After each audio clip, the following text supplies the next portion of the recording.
tudo bem? Eu espero que sim. Meu nome é Jaqueline e vamos para mais uma aula de ensino religioso do 4º ano. Hoje, nos ritos religiosos e socioculturais, nós vamos estudar um pouco mais sobre o sagrado, como é que o sagrado se manifesta nas diversas expressões religiosas, nas religiões diferentes, e eu preparei uma história para você. O nome desta história é Gustavo descobre o significado do sagrado. Gustavo era uma criança de uns 10 anos mais ou menos, muito curioso e esperto.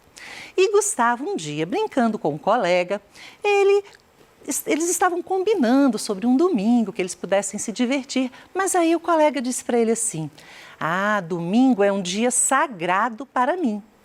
Na hora, Gustavo não perguntou, porque ele ficou meio acanhado, mas ele guardou essa palavra. E chegando em casa, perguntou para a mãe: "Mãe, o que é isso sagrado?" A mãe, muito calma e tranquila, foi explicar e falou para ele: "Gustavo, olha só, às vezes o sagrado ele se revela para as pessoas de diversas formas. Então, dependendo daquela expressão religiosa, daquela religião, as pessoas sentem o sagrado presente ali. Outras vezes, as pessoas, elas atribuem um valor sagrado à natureza, aos seres, aos elementos da natureza. Então, isso também se torna sagrado." Aí, o Gustavo pensou: "Como assim, mãe?" "Venha cá, Gustavo, vou te mostrar uma coisa. Tudo que nos liga com Deus de alguma forma torna-se sagrado. Por exemplo, aqui no quintal da nossa casa, essa árvore, olha como ela é tão importante para a gente.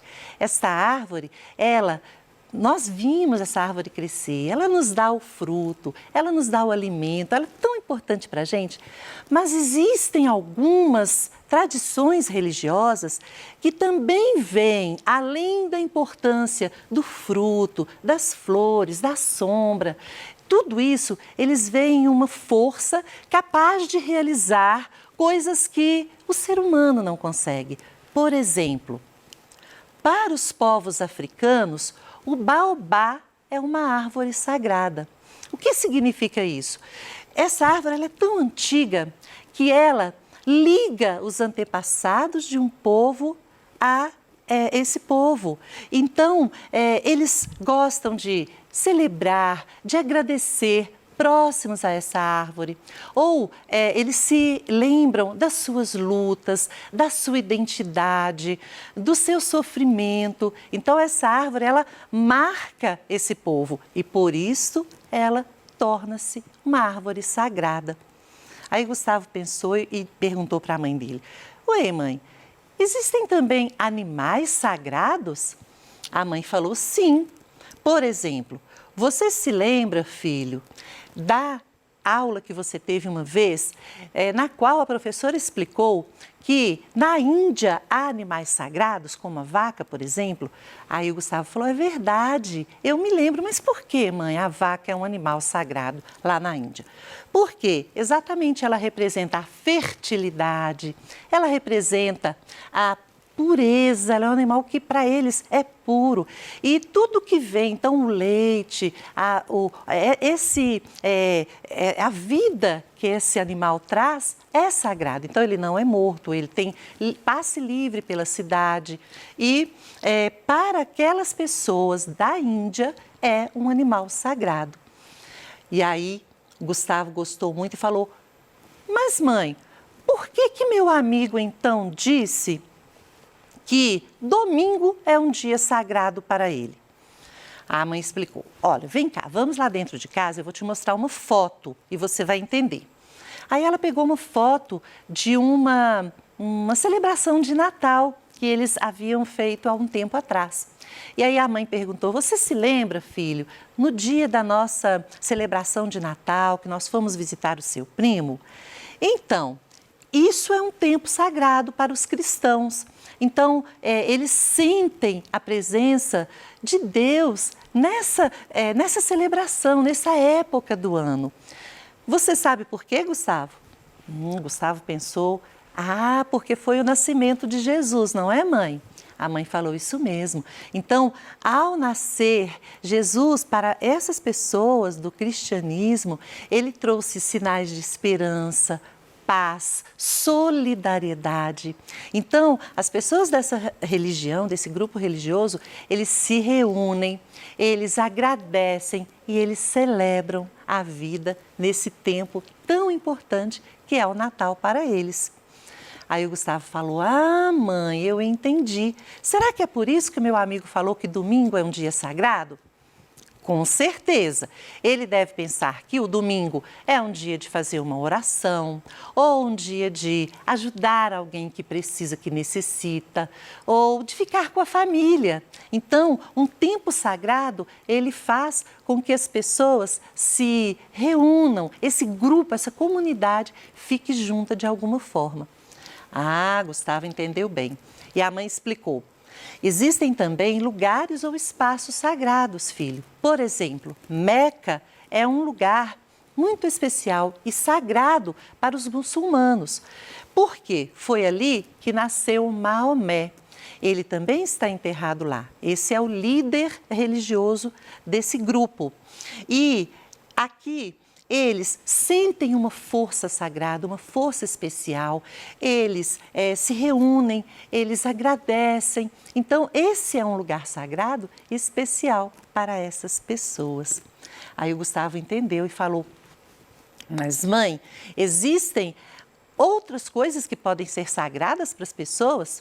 E a mãe explicou, sim, existem objetos, existem pinturas, eu vou te explicar. Por exemplo, para o candomblé, que é uma tradição religiosa também, os tambores do candomblé são sagrados. Eles são sagrados porque, ao tocá-los, as pessoas se reúnem, elas celebram, têm os seus ritos, elas agradecem juntas. E você sabia, Gustavo, o tambor ele não pode ser feito de qualquer maneira. Tem toda uma preparação ao ser construído. Eles também chamam de atabaque às vezes. E o som desse tambor, olha que bonito, ele lembra o pulsar da vida, né? O tum, tum, o coração, o pulsar da vida. Então, esse som, esse objeto, ele torna-se sagrado para esse grupo. Há também um alimento sagrado. Esse aqui é o pão da Eucaristia. Para os cristãos, qual a importância desse alimento? Veja bem, filho. O pão da Eucaristia, ele é um pão que alimenta o coração, a alma das pessoas. Por exemplo, quando a gente tem fome, a gente vai à padaria, a gente compra um pão, ou a mamãe faz um pão. Então, o nosso corpinho precisa se alimentar, a gente precisa comer o alimento que a mãe indica, que fala, que pede, para a gente ficar saudável. Mas as pessoas dessa religião, elas pensam que há um outro alimento, que é um alimento especial para fortalecer a alma das pessoas. E aí eles se reúnem, fazem uma Eucaristia, que é uma ceia, juntos, e então eles fortalecem a alma, o coração. Como? Com a solidariedade. Aquele grupo junto, eles se fortalecem para fazer o bem para o outro. E então a palavra Eucaristia significa essa celebração. E há uma frase muito bonita que nessa tradição religiosa Jesus dizia que nem só de pão vive o homem, mas das palavras de Deus. E o que significa isso? Significa que não é só a comida que a gente precisa fortalecer também, não só o nosso lado físico, mas o nosso lado interior, fortalecer com a solidariedade e com o amor. Então, é o pão da vida, é muito bonito isso. Há também os gestos sagrados, quando a vovó, você chega na casa da sua avó ou algum coleguinha e fala bênção, e a vovó fala Deus abençoe. Ela está desejando o bem, isso é um gesto sagrado. E o que representa isso? O cuidado dos idosos com as crianças, o cuidado das crianças com os idosos também, porque isso também é uma troca de amor, de energia e de bênção, de desejar o bem. E a pintura sagrada, Gustavo. Você já reparou como os povos indígenas gostam de se pintar para os seus ritos?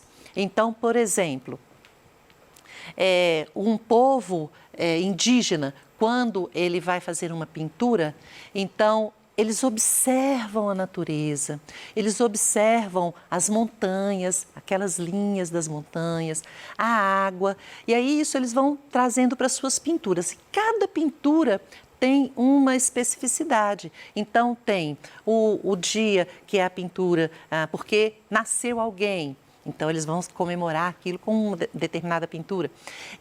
Se a pessoa é solteira, se a pessoa é casada, então também tem a pintura determinada para isso. Se a etnia, né? Se eu sou de um grupo e o outro de outra etnia, então eles também fazem pinturas diferentes, diversas. Revela a identidade de um povo. E isso é em um momento especial para eles. Então, é tratada como uma pintura sagrada para esse povo. E aí, sabe, gente, o Gustavo, acho que ele queria fazer uma pegadinha com a mãe dele. E ele perguntou assim: ô mãe, existem pessoas sagradas?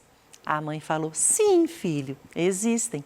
O Buda, por exemplo, ele foi um líder religioso, é um líder religioso importante para aquelas pessoas, para aquela religião. Então, é uma pessoa sagrada.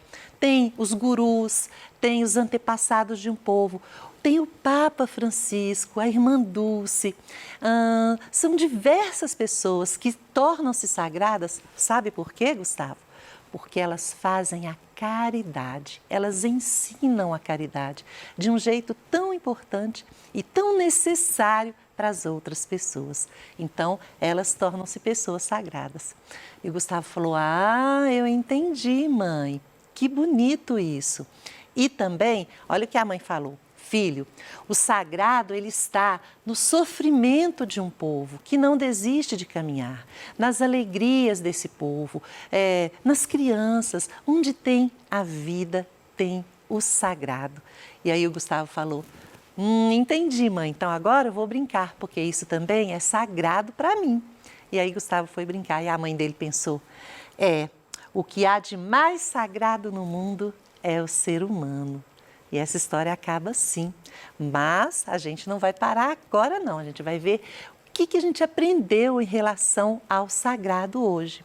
Então, por exemplo, tudo que se relaciona a Deus ou que lhe diz respeito, onde as pessoas sentem a presença de Deus ou do transcendente, como algumas pessoas falam, isso é sagrado. O sagrado, ele se revela na vida de um povo, em lugares especiais. Então, aqui a gente viu a vida de tantas tradições religiosas diferentes, tantas pessoas que vivem e que pensam que aquele elemento ali, ele é capaz de alcançar coisas que as pessoas não conseguem. Então, ele se revela ali. Lugares especiais, né? Às vezes o sagrado é atribuído aos elementos da natureza, como uma árvore, animais, que tornam-se sagrados porque as pessoas olham, as pessoas daquele grupo religioso, olham para aquilo, para aquele elemento de um jeito especial e sentem que estão unidos e que pensam, acreditam daquela forma. Então, esse elemento, ele torna-se sagrado para essas pessoas. O sagrado, ele também pode ser um tempo sagrado. Lembra-se que a gente falou do Natal? Lembra-se que seu amigo falou do domingo, que é um dia sagrado para ele? Então, tempo, um lugar que para aquela pessoa é tão especial que a gente não pode ficar, meu colega falou que domingo é sagrado, vou rir. Não, isso não existe, a gente tem que respeitar, porque para aquela pessoa, isso é muito, muito especial. As pessoas que são sagradas, então a gente precisa conhecer, saber como nos dirigirmos a essa pessoa, pelas coisas maravilhosas que ela ensina, pela caridade que essa pessoa ensina. Forças da natureza e objetos também.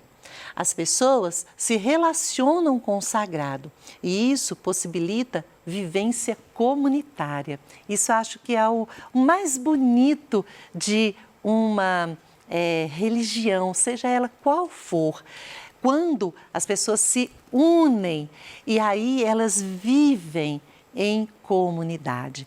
Então, vamos relembrar aqui aquele grupo do cristianismo que se reúne diante de um pão que é o pão da vida, o pão sagrado. Olha que bonita essa celebração, quando eles todos estão ali com essa energia de uma vida para serem solidários. Vamos relembrar também os povos indígenas. Então, eles se pintam, eles celebram, às vezes, o nascimento, às vezes, eles fazem uma oração por alguém que já faleceu. Então, um momento especial, um momento sagrado para essas pessoas. Então, é uma vivência comunitária muito grande, muito forte na vida dessas pessoas. O sagrado, ele se revela porque é ele quem decide tudo a respeito das pessoas, da vida, né? Quem essas pessoas serão, como elas serão e quando elas serão. Puxa, isso é muito bonito, né? Então agora nós vamos fazer um desafio, eu vou convidar vocês para esse desafio. Pegue uma folha de papel e um lápis e escreva o que é sagrado para você. Você pode escrever o que você quiser. Escreve lá um parágrafo, o que é sagrado, por que isso é sagrado para você. Escreva também uma vivência religiosa comunitária, na qual as pessoas se relacionam com o sagrado. Então, repetindo, o que é uma vivência religiosa comunitária? Você e o seu grupo religioso, o que você olha e percebe? Aqui tem uma força sagrada. Ou alguém que você conhece, olha, aquele grupo religioso ali, eles sentem o sagrado nesse lugar, nessa situação, e então eles querem viver isso que é sagrado para eles. E como essas pessoas se relacionam ao sagrado. Então, lembrando que para as pessoas que vivem essa tradição religiosa, que elas acreditam daquela forma, não é certo a gente julgar ou falar que isso está errado, porque para aquele grupo é assim que eles vivem, é assim que eles acreditam. Então, a gente precisa conhecer para que a gente possa respeitar. Então, quando você escrever essa situação, você vai pensar e você discute com seus pais, leve, aí fale para o seu pai, para sua mãe. Mãe, e para você, o que é sagrado? E para você, papai, o que é sagrado? Algumas pessoas vão te falar, não, tudo para mim é sagrado. Outras vão te falar, nada para mim é sagrado. Mas aí você vai conversar e vai perguntar por quê. E aí, mais e mais você vai aprender. Então, nunca se esqueça que o mais importante é você pensar nessa vivência comunitária que essas pessoas têm e tentar entender por quê, o que torna isso sagrado para essas pessoas, ok? E assim você vai descobrir que cada tradição religiosa tem o seu jeito de viver, se relacionar ao sagrado e que a gente pode aprender com esse grupo, porque a beleza do sagrado é a nossa vida, é o alimento que a gente tem, é a família que está ali pertinho da gente, é o bem que a gente faz, a caridade que a gente faz para o próximo, ok? Então, por hoje é só, a gente fica por aqui e a gente agradece muito a sua participação, ok?